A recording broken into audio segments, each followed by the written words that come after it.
প্রিয় দর্শক, আসসালামু আলাইকুম। দর্শক, আপনাদের প্রীতি ও শুভেচ্ছা জানিয়ে শুরু করছি আমাদের আজকের প্রতিবেদন।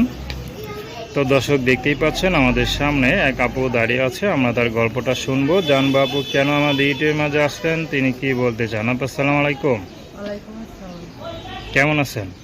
ভালো আছি, আপনি ভালো আছেন? আলহামদুলিল্লাহ। নাম কি আপনার? সময় আছে? সুমাইয়া, খুব সুন্দর নাম। সুমাইয়া আপু, ইউটিউবে কেন আসলেন?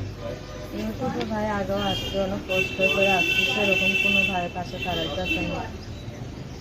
আচ্ছা, আপনার বিয়ে শাদী হয় নাই?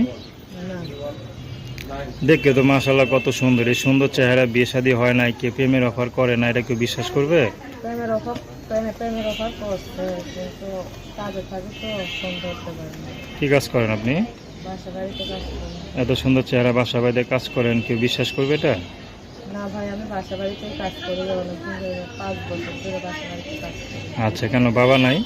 বাবা নাই, মা নাই, বাবাও নাই, মাও নাই, তো থাকেন কার কাছে? দাদুর কাছে। দাদির কাছে থাকেন। আচ্ছা, দাদি তো কিছু করে না মনে হয়, না? না, দাদি এখন অনেক অসুস্থ, বাসায় পড়ে রয়েছে।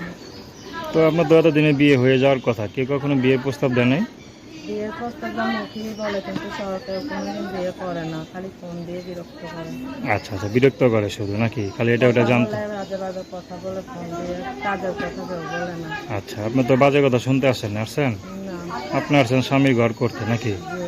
যে যে আপনাকে ভালোবাসে, একটু সুখে রাখবে, তেমনই তো মানুষ চান, নাকি আবার টাকা পয়সা চান, কোনটা?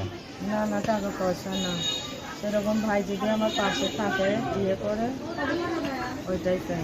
আচ্ছা, পড়াশোনা কত দূর করছেন? পড়াশোনা অল্প তো, 2 পর্যন্ত? তা পড়লেন না কেন? আর করতে পারি নাই, সেই থেকে বাবা মা আলাদা হয়ে গেছে। পড়াশোনা করলে মনে করেন ভালো একটা চাকরি করতে পারেন, নিজের জীবনটা আরো সুন্দর করতে পারতেন, ঠিক না? হয়তো এত সুন্দর চায় না, ইউটিউবে দাঁড়াইতে হইতো না। তো এখন এই যে ইউটিউবে আসছেন, তো এখন কি কি মানে কি জন্য আসছেন? মেনলি কি বিয়ে শাদীর জন্য, অন্য কোনো উদ্দেশ্য আছে কোনটা? বিয়ে শাদীর জন্য। যদি মনে করেন এরকম কোনো পুরুষ পান, দেখা গেল তার মন ভালো কিন্তু তার বয়সটা একটু বেশি, তাহলে বিয়ে করবেন? অবশ্যই বিয়ে করবো। আর যদি তার বিবাহিত হয় সে? বিবাহিত হলে সমস্যা নাই।